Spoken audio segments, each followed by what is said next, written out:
So, the FED or the Flat Earth debates have been around in one form or another for many years now.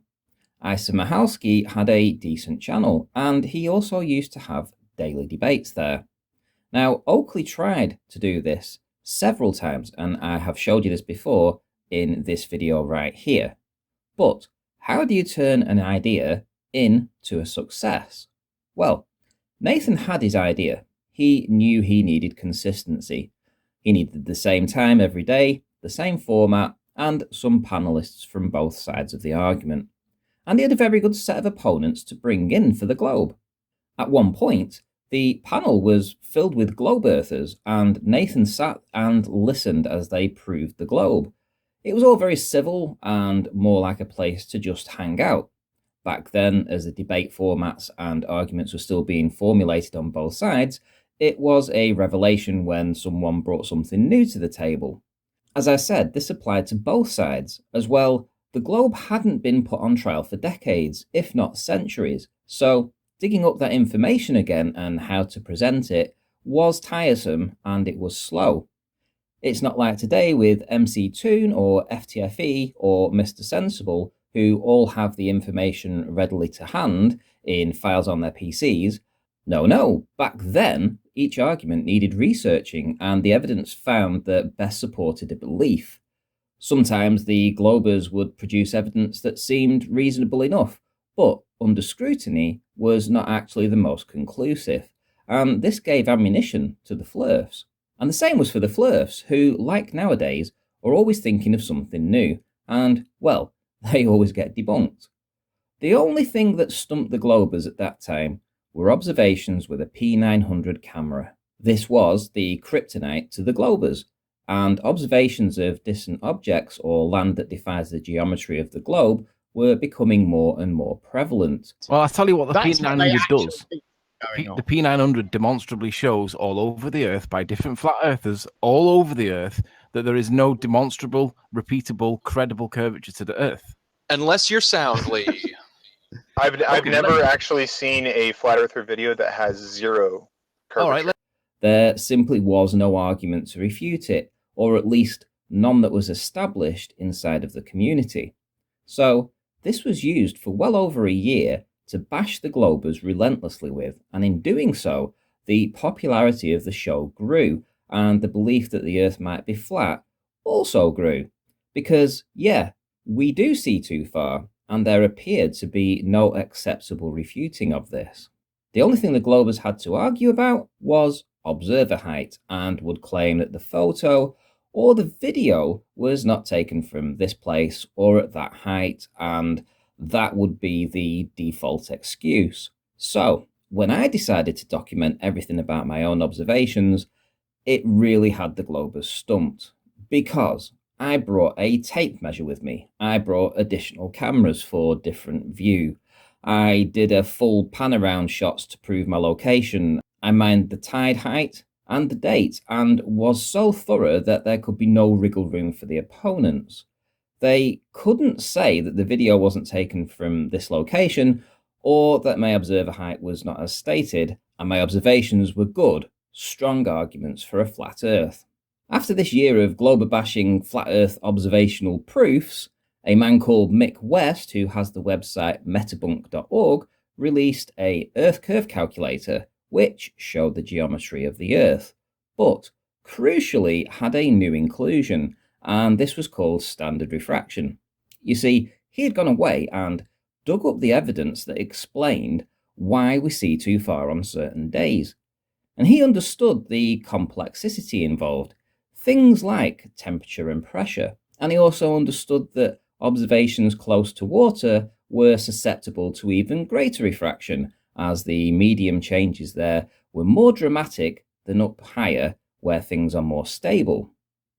This standard refraction is calculated in a formula of 7/6R refraction.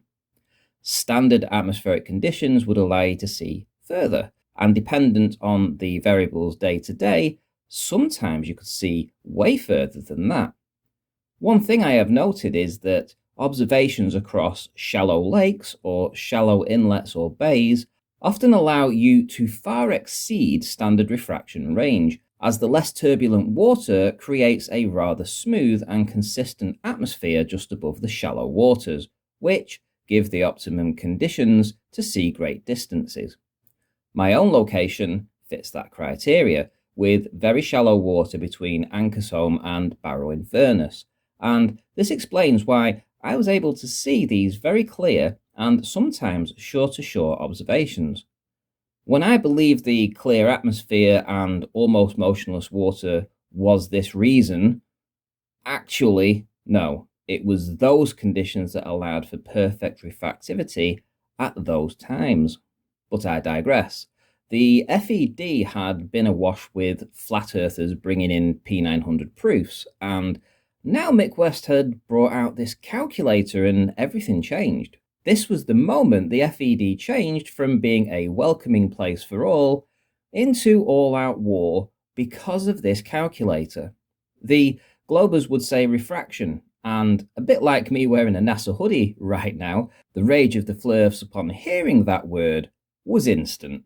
And really, this was when all civility left the building, and things are pretty much the same now. The Flurfs do not want anything to do with refraction. They hate it. I indeed once hated it and did not accept it as well. It was the dagger in our little Flurfs' hearts, and there could be no acceptance of it.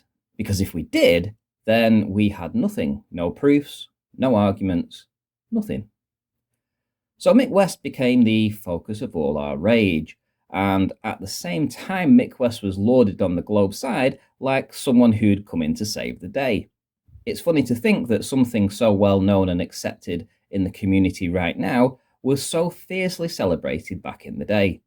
Something each and every one of us now take for granted as being readily available facts were actually hard-won research by a dedicated bunch of Globers way before the current crop of debunkers even looked at flat Earth. As for Oakley's FED, well, this was also the pinnacle of his success. Once standard refraction had been established, any wavering viewers moved on by, and his viewership started to regress. And as his viewers dwindled, Nathan stepped away from his moderation role and started to intersect more and more. He had no problem muting people or kicking them as his bias was starting to show through. After several months, the Globers had simply had enough of being silenced and abused for Oakley's financial gain. And so Gem Panda organised a boycott of the show, one that is still in place to this very day. And this is when the birth of video versus video war started in the community. As there was no real place to debate properly anymore, people made videos instead. Now, of course this happened before, but the boycott certainly moved that transition along much quicker than before, and suddenly new channels were popping up everywhere, including Simon Dan and Conspiracy Cats. But the overriding thing with Nathan was his desire to be top dog, the most famous of all flat earthers. There was a time, not long after I started my own debate platform, when a plan was hatched by Nathan to try and flood the internet with daily shows.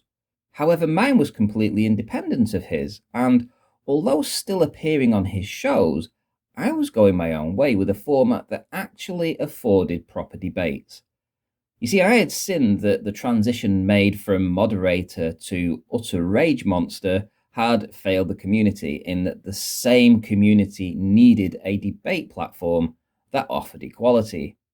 At the same time, Arwen was convinced to start his own early bird show.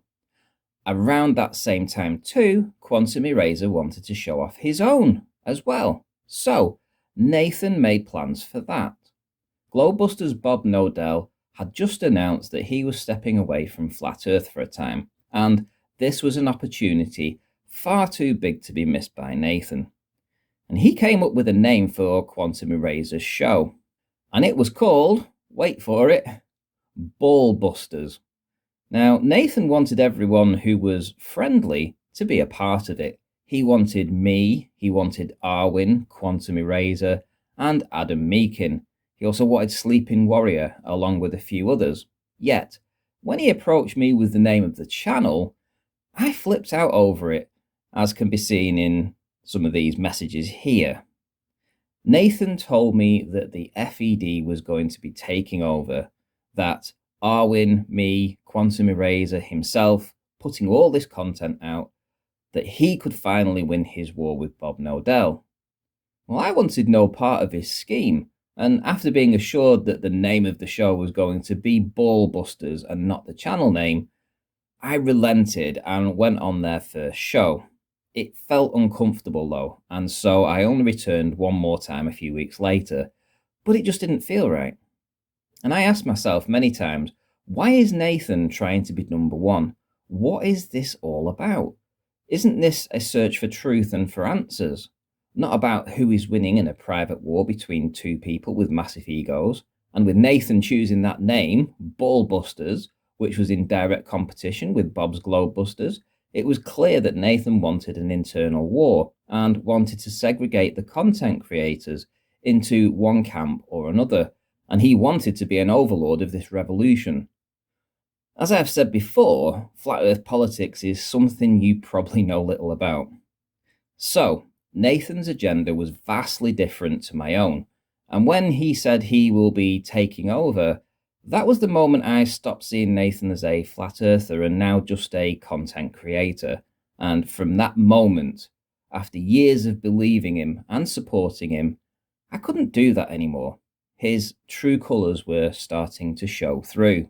Now make no mistake, Nathan sees Arwin's channel and Quantum Eraser's channels as branches of his own. And even though they don't financially benefit him, they are expected to toe the line and fall in behind him. And they do. Much like everything Nathan does, it isn't for the good of the argument, it is for the good of his pocket. Oakley desperately wants to be the number one flirf. He wants to be famous, not infamous. But sadly for him, any chance he did have of becoming the number one flirf were scuppered when he got far too big for his britches. His channel at one time commanded 300 live viewers when debates were between two opposing sets of people.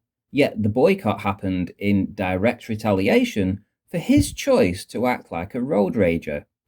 He then got a second wind with the Ballbusters spin-off he helped make, so he could upload segments to his depleting audience.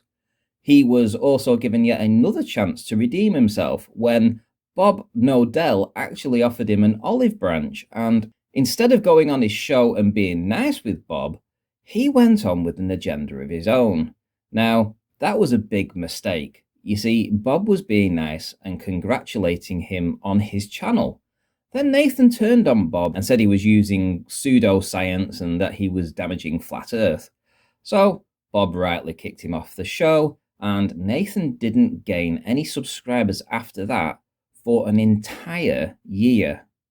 Nathan thought he was big enough to go head-to-head with Bob, and he got shut down in utter humiliation. Now Oakley's FED show is lucky to get 120 people watching, and so he has turned so desperate that he uploads dozens of videos a week now on 2 platforms. It's once in a blue moon that a Glober will jump on one of his panels, and when they do, Oakley will break up this encounter so that he can make dozens more short videos about it. So desperate is he for content right now. But this is what happens when you treat people poorly. Oakley marginalised the Globers, so they left.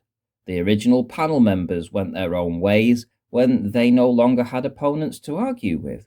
And the current crop of panelists he has are all flat earthers whose greatest achievement is being even more stupid than all of those before. I mean, when they rolled out this sextant nonsense, trying to say that it can only work on a flat plane, I mean, you really couldn't make it up just how far Nathan's channel has sunk to. From potentially being the number one flirf to now being a total failure. This is the life Nathan chose, and it was all down to his own well planned out decisions. And I just want to go back to something that I said earlier on in the video when I was talking about refraction. I do believe that the community knew that refraction was a thing. In other words, they knew that light behaved differently in an atmosphere, and that could have an effect on how much you see from time to time. But there was no quantifiable amounts there. There was no calculator that you could go to and figure all of this out. So it was still in its infancy, the flat Earth, globe Earth argument, as was all of the answers to the flat Earth arguments, which was, why do we see too far? So when Mick West actually brought his calculator out and had all the data to back up his results and his calculations, that's when the tide turned. So kind of like quantifying what I was talking about earlier on about refraction, but basically letting you know that yes, the community knew about it, but they didn't understand it as well as we do currently. And I think that'll do for today. So I'll see you all in the next one.